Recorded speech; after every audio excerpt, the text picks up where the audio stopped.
Atos dos Apóstolos, capítulo 2. Ao cumprir-se o dia de Pentecostes, estavam todos reunidos no mesmo lugar.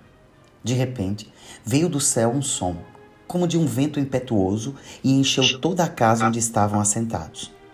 E apareceram, distribuídas entre eles, línguas, como de fogo, e pousou uma sobre cada um deles.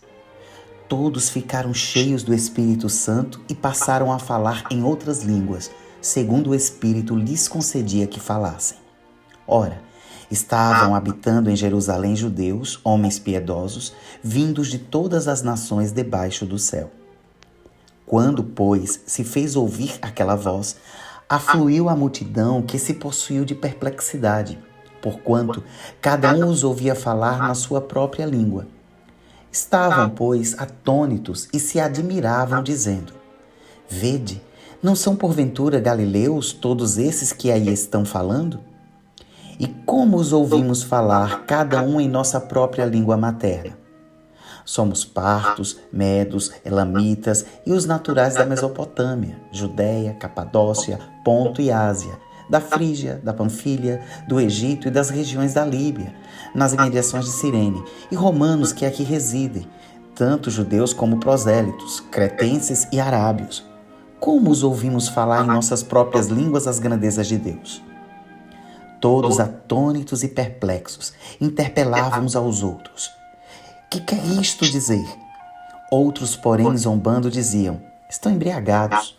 Então se levantou Pedro com os 11 e, erguendo a voz, advertiu-os nestes termos: Varões judeus e todos os habitantes de Jerusalém, tomai conhecimento disto e atentai nas minhas palavras.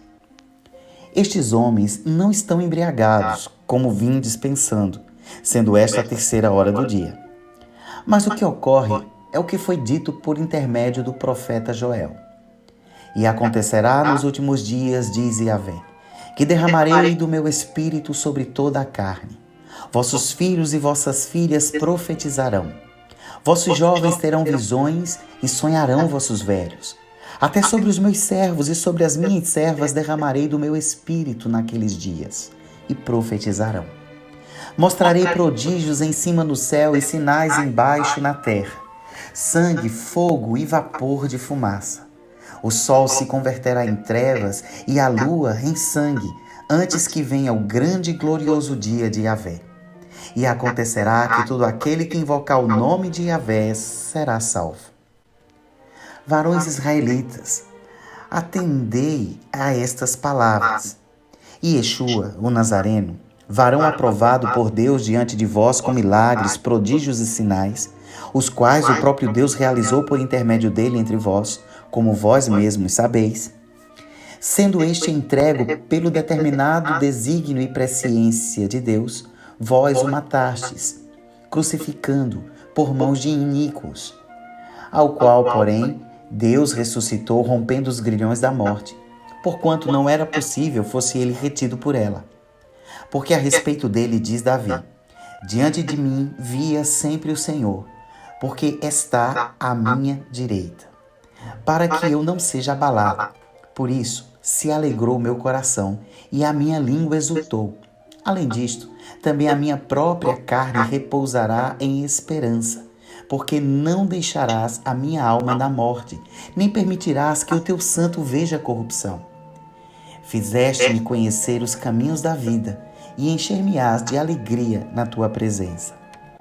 Irmãos, seja-me permitido dizer-vos claramente a respeito do patriarca Davi que ele morreu e foi sepultado, e o seu túmulo permanece entre nós até hoje. Sendo, pois, profeta, e sabendo que Deus lhe havia jurado que um dos seus descendentes se assentaria no seu trono, prevendo isto, referiu-se à ressurreição de Cristo, que nem foi deixado na morte, nem o seu corpo experimentou corrupção. A este Yeshua Deus ressuscitou, do que todos nós somos testemunhas. Exaltado, pois, à destra de Deus, tendo recebido do Pai a promessa do Espírito Santo, derramou isto que vides e ouvis. Porque Davi não subiu aos céus, mas ele mesmo declara: Disse o Senhor ao meu Senhor: Assenta-te à minha direita, até que eu ponha os teus inimigos por estrado dos teus pés. Esteja absolutamente certa, pois, toda a casa de Israel, de que a este Yeshua, que vós crucificastes, Deus o fez Senhor e Cristo. Ouvindo eles estas coisas, compungiu-se-lhes o coração e perguntaram a Pedro e aos demais apóstolos: Que faremos, irmãos? Respondeu-lhes Pedro: Arrependei-vos e cada um de vós seja batizado em nome de Yeshua HaMashiach para a remissão dos vossos pecados. E recebereis o dom do Espírito Santo. Pois para vós outros é a promessa, para vossos filhos e para todos os que ainda estão longe, isto é, para quantos o Senhor, nosso Deus, chamar. Com muitas outras palavras deu testemunho e exortava-os, dizendo: Salvai-vos desta geração perversa.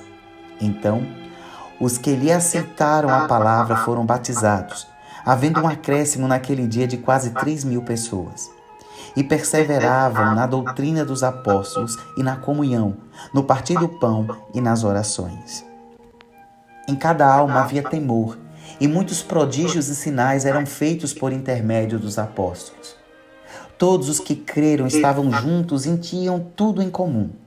Vendiam as suas propriedades e bens, distribuindo o produto entre todos, à medida que alguém tinha necessidade. Diariamente perseveravam unânimes no templo, partiam pão de casa em casa e tomavam as suas refeições com alegria e singeleza de coração, louvando a Deus e contando com a simpatia de todo o povo. Enquanto isso, acrescentava-lhes o Senhor, dia a dia, os que iam sendo salvos.